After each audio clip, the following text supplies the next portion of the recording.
If I am a Catholic, what do other religions, philosophies, therapies, what do these things have to offer to me?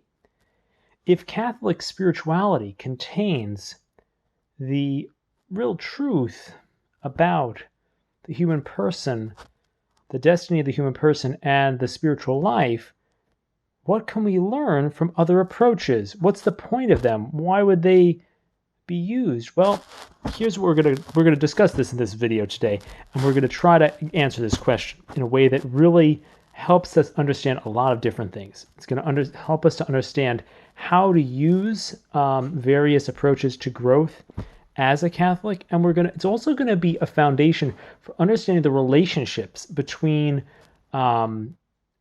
Catholics and non-Catholics, and how we can really come together, not in a way that's like some type of a sentimental unity, or even it's deeper than anything I think that you could find in any other perspective on human unity. It's more about truth. It's more about anything that is good than any way you could think about uniting people together. So here's what we're going to talk about. So one way to think about this is to think about somebody waking up in the morning. And this is a good metaphor for how to understand this question of what is the point of any of these different ideologies. So the whole point of traditional Catholic spirituality is to be with Christ. And Christ is this divine guest in our souls. And we want to be with him. And so if we take that as the central focus of this metaphor, that's still very important. And that's still the goal. The thing is that, in this metaphorical context, we could say that sometimes, we might not be as well prepared on a natural level as we could be for meeting this divine guest.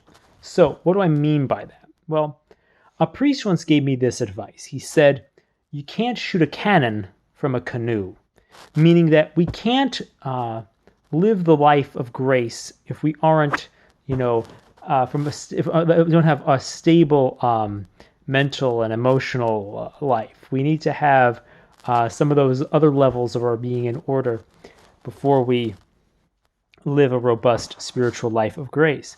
Or in order to responsibly deal with the grace that is within us. And this is a way that we can introduce this metaphor that we're going to really explore in this video, which is that of waking up. And so if you imagine someone getting up in the morning, they get up in the morning, let's say, they wake up, they go and they brush their teeth and get ready, and then they go down to breakfast. And this, maybe the rest of the family is there at breakfast. So this metaphor gives us the essential tasks and the essential levels of human functioning. So waking up is about those levels of consciousness. So, so techniques like Buddhism correspond to this level. So a technique like Buddhism believes that consciousness is all that matters. Something like things like, and there's differences. Hinduism is on this territory as well, to a lesser extent Taoism, but there is some ways in which it is in this territory also. But the thing is that these approaches are at that level of waking up, and if we follow those approaches, all we do is wake up. We stay in the bed and we're really awake and really alert. We're like, wow, this is what it's all about. I'm in the bed. And that's what it's like to be enlightened, to be in these approaches. It's just about being awake. Do you ever brush your teeth? No, you don't clean yourself up, and you don't go down and have breakfast with your family, and you certainly don't go and meet the guest who is there for breakfast. And so what I want to think about now is, there are also some other approaches. So for example, there are things like the Stoic approaches. Things like or even therapeutic approaches like the cognitive therapies. You just get your mind in order. That's kind of like, okay, I'm going to go. I might get up. Maybe you don't emphasize the awakening, so you're kind of groggy. You're not Buddhisty. You're groggy, you go and you brush your teeth. You get yourself cleaned up. That's like dealing with our thoughts. You're getting our thoughts in order. Dealing with the rational mind. That type of stuff. Being rational, being like a stoic, doing the therapies, like the cognitive therapies. So that's what that's like. Now, some other approaches, like, okay, so if I do the 12 steps, I could be kind of groggy. I might not really brush my teeth very well, maybe a little bit of that. But really the main thing is I get downstairs and I talk to my friends, talk to my family around the table. It's about, it's a relational therapy. It's like the 12 steps. That's a relational approach. So, we kind of have this heart-centered type of a therapy. It's this connection with other people, making amends, connection to a higher power. It's heart-based. It's a heart-based approach. So that's what that is. Now, again, that doesn't fully take into account what we want to fully do. But the thing is, the Catholic approach allows us to do all of these things. And now here's the problem. The problem is a lot of times the Catholic approach involves practicing our religion, which it's basically, like in this metaphor, it'd be like, okay, the person wakes up, they're groggy. They might get a little bit awake. They might brush their teeth a little bit, they might say hello to their family a little bit, and then they get ready, and then they invite the guest in. They invite Jesus in. And the thing is that, of course, Catholic spirituality in a traditional sense maybe may do some things that's at the relational level, that we're in our metaphor. We're talking about, eating breakfast with your family. It may do some things on that level. It may do some things on the level of changing our thoughts, like the brushing of your teeth. It may do some things in making us more conscious on that level, like the waking up part. But it doesn't emphasize those things. It emphasizes meeting the guest, who is Jesus. Now, if you are really awake and you don't meet Jesus, none of this matters. None of waking up matters. If you really brush your teeth well, you don't meet Jesus. You do everything rationally, you don't meet Jesus. This doesn't count for anything. If you are really relational and trust in a higher power that's not really defined, and you make amends and you don't know Jesus, it doesn't count. It still doesn't count for anything. So really, in a way, this is all that matters. So isn't traditional Catholic spirituality right? Well, yeah, but do you really want to meet Jesus when you're not fully aware? Do you really want to meet Jesus when you haven't really gotten your thoughts in order?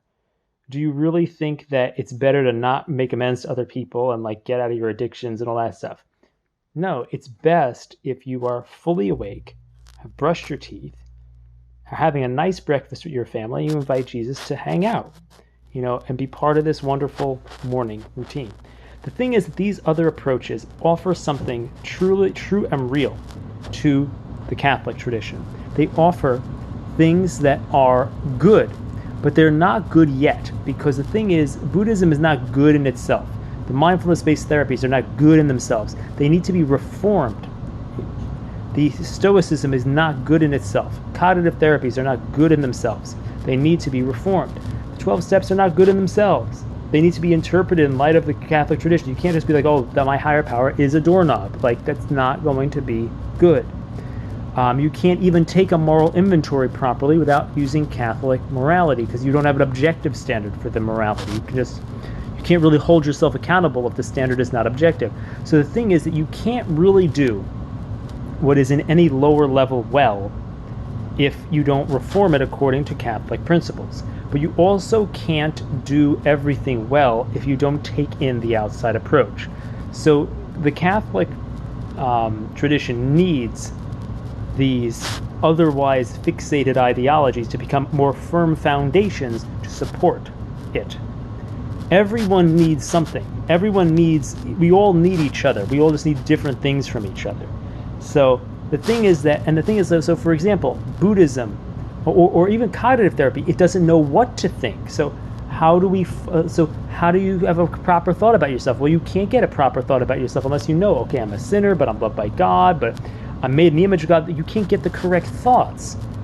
Or else you only end up I can't define myself. That's the only alternative thought you really can ultimately come to. You need this other tradition to show you, just like we talked about, you need to pick the right higher power. You need to interpret these steps in light of the Catholic spiritual tradition. or else they don't work too well. They won't work as well as possible. You can't do the moral inventory. You also can't do the cognitive therapy that well without real truthful thoughts. You can't get the right replacement thoughts. In the same way, with the mindfulness therapies, you can't really be aware of yourself unless you have this deeper perspective. And this is true even like people like Thich Nhat Hanh. If you don't understand, Thich Nhat Hanh talks about, like when we're aware of our feelings and our thoughts, we have to remember that that's also us. And a lot of times when I would do these things back in the day when I used to be into this stuff, you would just split the self in two. You'd be like, okay, I'm the awareness, and the other stuff, just let that stuff fall away. And you end up with this divisive thing unless you have this other principle of knowing that there's Christ, and that the Christ is outside of you, and the faith gives you these more solid principles for understanding reality.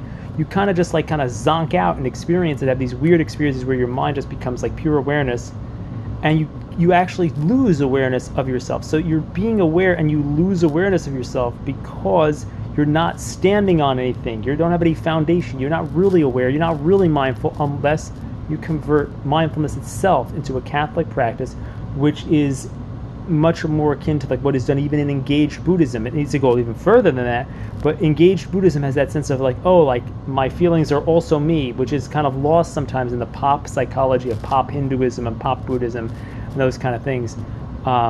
So it's really it really makes these things up leveled into the real versions of themselves. So in order for Buddhism to be real means of awakening, it has to become Catholic. In order for the rational therapies like Stoicism to become truly rational, they need to become Catholic. In order for the 12 steps to truly get someone out of addiction and not get them fixated in some addiction to like praying to something strange, they need to become Catholic. Everything needs to become Catholic in order to become the best version of itself.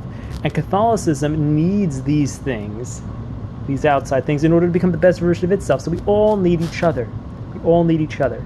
And it's all about this thing of like, and so that's the meaning of why do we need outside ideologies? We need outside ideologies so that we can be fully awake, brush our teeth really well, have a nice meal with our family, and invite the guest in. And it's the most beautiful morning we could possibly have in that metaphor. We don't want to just have the guest and be groggy and have stinky breath and have a chaotic family life there, and then invite Jesus in. It's not that great. We can't shoot a cannon from a canoe. We have to have our nature in order to better support grace. And that's what this boils down to. That's why this stuff matters and why it's a pathway to unity among all peoples that gives this beautiful exchange of truth in the right hierarchy, in the right order, the right purpose, and it lets everyone be together and work together on this great project of the improvement of human nature and the union of the human nature with the divine nature. So we all get a part to play in it together.